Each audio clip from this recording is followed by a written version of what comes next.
Assalamualaikum warahmatullahi wabarakatuh.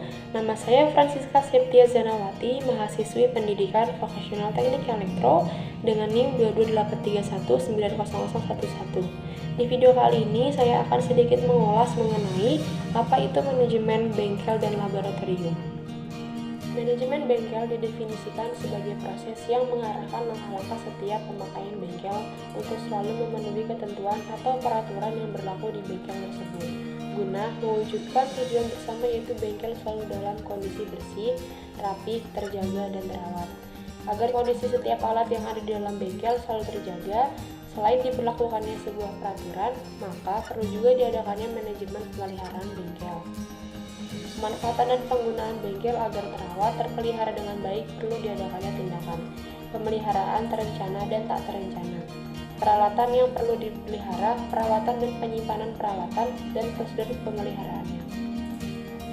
Manajemen laboratorium dapat didefinisikan sebagai strategi untuk mencapai tujuan laboratorium melalui perencanaan, pengorganisasian, penggerakan, penggunaan, dan pengawasan segenap sumber daya laboratorium untuk mencapai tujuan secara optimal.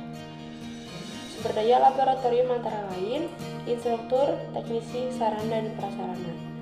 Menurut fungsinya, sebagaimana tercantum pada Peraturan Pemerintah Nomor 5 Pasal 27 Tahun 1990, dikatakannya bahwa laboratorium merupakan sarana penunjang jurusan dalam pembelajaran IMTEK. Tertentu sesuai program studi yang bersangkutan dengan laboratorium merupakan tempat pengamatan, percobaan latihan, dan penguji konsep dan teknologi. Definisi dari administrasi ialah proses pencatatan atau inventarisasi fasilitas dan aktivitas laboratorium dengan tujuan agar semua fasilitas dan aktivitas lab dan bengkel dapat terorganisir dengan sistematis. Manfaat yang dirasakan dengan adanya administrasi pada lab dan bengkel adalah meningkatkan kelancaran berbagai aspek pengelolaan lab dan bengkel, dengan diantaranya dalam merencanakan pengadaan alat dan bahan, pengendalian efisiensi penggunaan budget, memperlancar pelaksanaan praktik, penyusunan laporan, memudahkan dalam mengawasi, melindungi kekayaan dan aset. Secara definitif, manajemen memiliki arti sama dengan pengelolaan baik secara individual maupun kelompok. Pengelolaan suatu lembaga pendidikan dan kepelatihan disebut tim manajemen, yaitu dengan adanya 2 orang atau lebih memiliki kewenangan mengorganisasi suatu objek guna mencapai tujuan yang telah ditetapkan. Secara garis besar, manajemen dapat dilihat dari 3 aspek. Yang pertama, manajemen sebagai proses, yang kedua, manajemen kolektivitas manusia, yang ketiga, manajemen sebagai ilmu dan sebagai seni. Bengkel dan laboratorium merupakan sarana lembaga pendidikan vokasi, yaitu kejuruan untuk membina dan meningkatkan ilmu pengetahuan, keterampilan, sehingga mencapai ke tingkat profesional di dalam bengkel dan laboratorium. Para instruktur membina keterampilan para peserta didik dengan intensif, sejak keterampilan dasar sampai keterampilan tinggi atau profesional. Tujuan pemberian keterampilan dasar sampai tingkat yang lebih tinggi adalah agar para peserta didik dapat bersaing dan memasuki dunia kerja posisi pada bengkel dan laboratorium. Kebanyakan di Indonesia masih mengikuti paradigma lama, yaitu sebagai pelengkap organisasi dan tempatnya di garis terbelakang. Bengkel dan laboratorium vokasi dan kejuruan merupakan tempat mengaplikasikan keterampilan guna memproduksi suatu barang, layanan, dan jasa yang bermanfaat bagi masyarakat. Bengkel merupakan ruang atau tempat yang digunakan untuk berlangsungnya sistem instruksional praktik bagi mahasiswa dan praktikan. Di dalam praktik, para guru atau instruktur secara langkah demi langkah dan intensif menyiapkan bahan ajar yang dalamnya mengandung unsur pembinaan. Manfaat bengkel pada prinsipnya sangat banyak dan bervariasi, tergantung dari aspek perilaku yang hendak dicapai oleh para pengelola yang bersangkutan. Kemudian adanya beberapa indikator bengkel yang baik, diantaranya sebagai berikut. 1. Perlu adanya tempat yang luas tanahnya. Yang kedua, kegiatan praktik dan suara yang bising dan direncanakan pada tempat yang tidak terlalu dekat atau terpisah dengan kelas. Mudah diakses kendaraan transportasi. Di dalam bengkel ada beberapa ruang yang berkaitan dengan pekerjaan praktik, misalnya ruang short talk, ruang teknisi, ruang alat-alat, atau ruang mesin perkakas, ruang bahan praktik, dan ruang penyimpanan benda kerja dan sebagainya. pencahayaan matahari yang cukup terang, dan ruang praktik yang tidak lembab.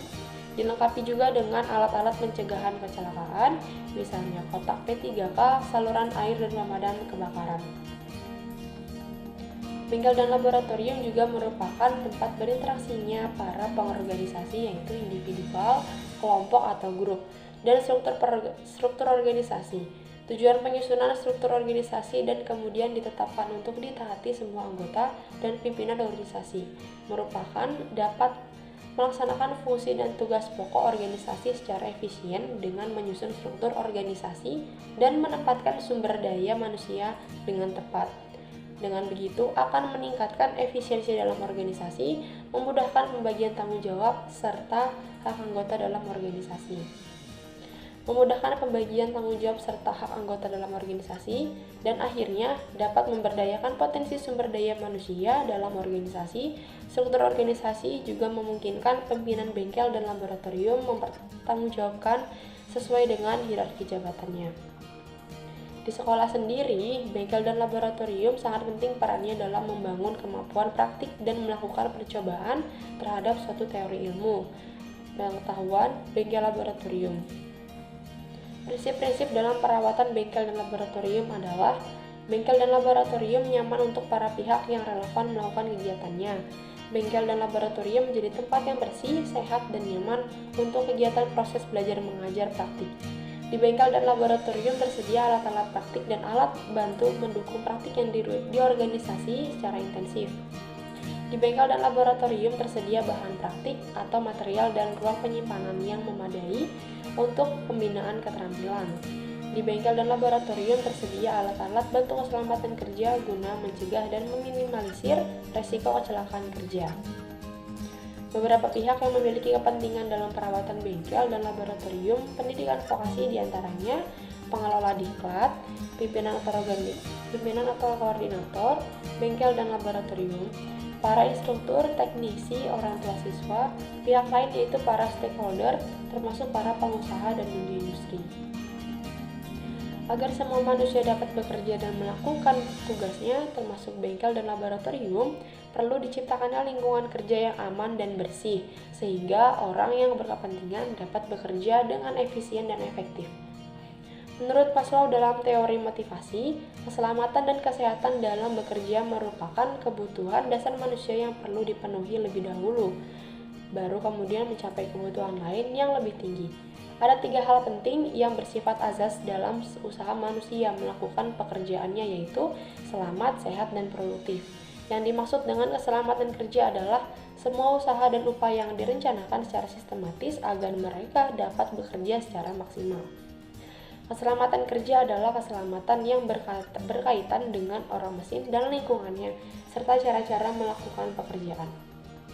Kehati-hatian dalam bersikap secara benar selama berada di bengkel dan laboratorium menjadi hal yang sangat penting. Setiap pengguna bengkel hendaknya mengetahui dan memperhatikan hal tersebut selama mempergunakan bengkel atau selama berada di dalam bengkel.